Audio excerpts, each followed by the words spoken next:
Chapter 4 The Best Way to Repel Dementors, according to Gandalf the Grey. Saruman believes it is only great power that can hold evil in check, but that is not what I have found. I found it is the small, everyday deeds of ordinary folk that keep the darkness at bay. Small acts of kindness and love. Why Bilbo Baggins? I don't know. Perhaps because I'm afraid, and he gives me courage. Gandalf. We were sitting around a long wooden table laden with food, savoring red wine, shish kebabs, and the pungent smell of smoldering coals. It was almost midnight in the vicinities of St. Petersburg, but in the middle of the white nights it never gets dark. Amid the jokes, bursts of laughter, and occasional songs, I overheard the two avid connoisseurs of history, Mark and Leo, clash over current world events. I loved listening to their highly intelligent conversations. The two teenagers were making dark predictions about the future, drawing upon the lessons of the past. As their conversation continued, I couldn't help but notice too much emphasis on kings, emperors, presidents, cardinals, and tsars. The boys were sure that the fates of the world were decided by the likes of Alexander the Great, Napoleon, Hitler, Stalin, and Mao Zedong. They certainly had a point there, yet something made me cringe. After a while, the dark omens hung heavy in the milky twilight, somehow making the white night darker than it was. A shadow of some inescapable evil loomed on the horizon. Eventually, everyone fell silent, as if the joy of the evening was suddenly sucked up by some invisible dementor. I shivered as if from a sudden whiff of cold. Then a 7-year-old Matthew ran through the door of the cottage and broke the silence with the most naive and childish question one could imagine. Everyone rolled with laughter. The dark, ominous shadow shook and dissipated. I took a deep breath. The dementors dashed away, unable to withstand the bright light of a 7-year-old's silly joke. The skies over St. Petersburg brightened up, and the beautiful white night spread its wings once again over our heads. I said to the boys, "You know, guys, kings and presidents believe in power. Like Saruman, they think only great power can keep evil in check. But I would side with Gandalf the Grey, who found that evil can only be kept at bay by small folk who can laugh, enjoy good food, sing merry songs, and dance silly dances, and love simple pleasures. That's what makes them immune to evil. The most important thing is how you feel right here, right now. If there's enough joy, laughter, and song in your heart, no evil can creep in from outside. No dementors can break your defenses because they can't approach your inner light."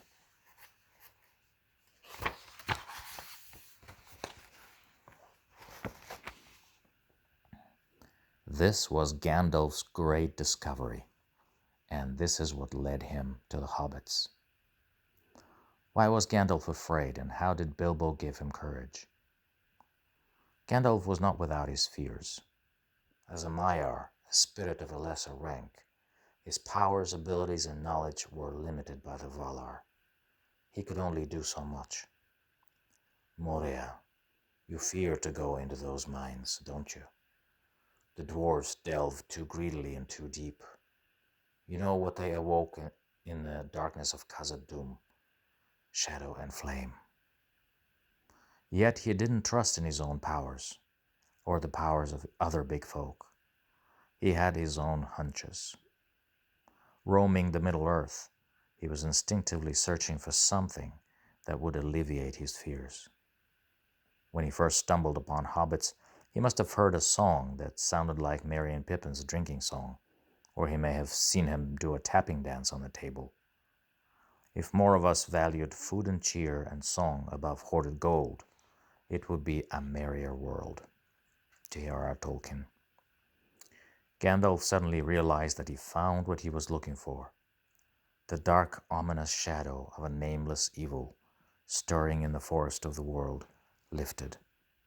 He must have laughed, sung, danced, and smoked his pipe with them, thinking exactly what came from Elrond's mouth some 60 years later when he was treating Frodo's wound. The Hobbit has shown extraordinary resilience to evil. Dementors can't stand your inner light. Just turn on the news and you will know. Dementors are J.K. Rowling's fictional characters and a powerful metaphor of what happens to a soul when it is engulfed by bad news. Dementors are entities that feed on human joy. But there's one power that they cannot withstand, the power of your inner light. Those in whom this inner light is strong are immune to Dementors and repel joylessness and depression. But where does this inner light come from? As with Harry Potter, it comes from an inner store of happy memories that transform your present moment into a celebration, a feast of love. The hobbits had what Gandalf didn't. They had a gift of celebrating life in the here and now. It is brought home to me that it is no bad thing to celebrate a simple life, Bilbo Baggins. Quite content to ignore and be ignored by the big folk, hobbits celebrated a simple life, loved good-tilled earth, and all things that grow. They had a passion for good food, good song, and a good pipe. They were experts in feasting. Everything in the Shire was made to endure.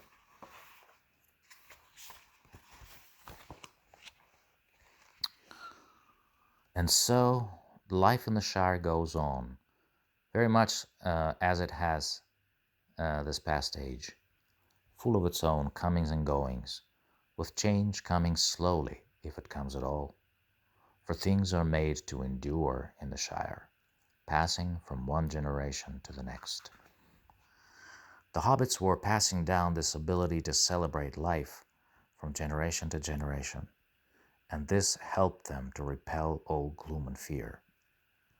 When Frodo, burdened by the ring, was paralyzed by the thought of Mordor at Emyn Muil, he looked at Sam, and to his surprise found him blabbering about roast chicken and lembas bread.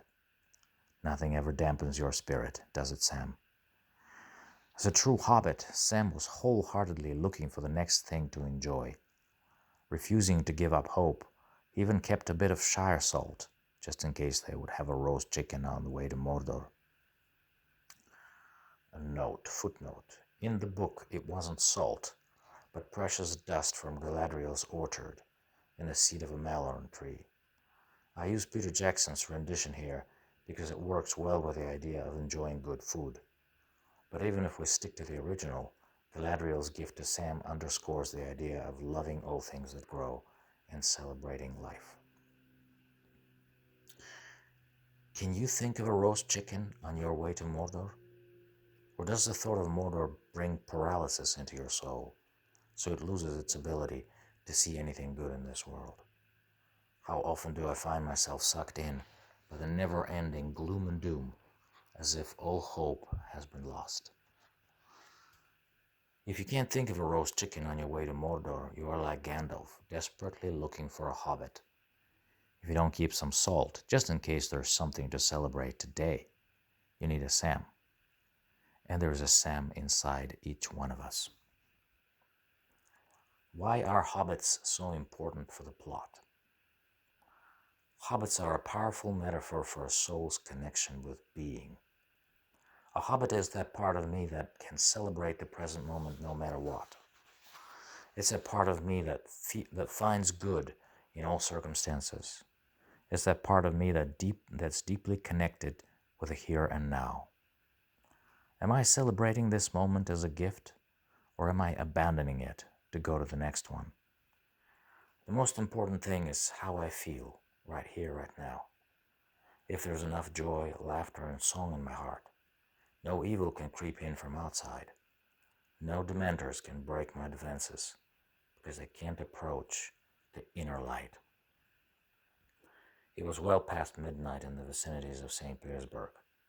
Everyone was in bed as I was slowly strolling the backyard of our little cottage, stopping every now and then to enjoy the mesmerizing glow of the summer solstice skies.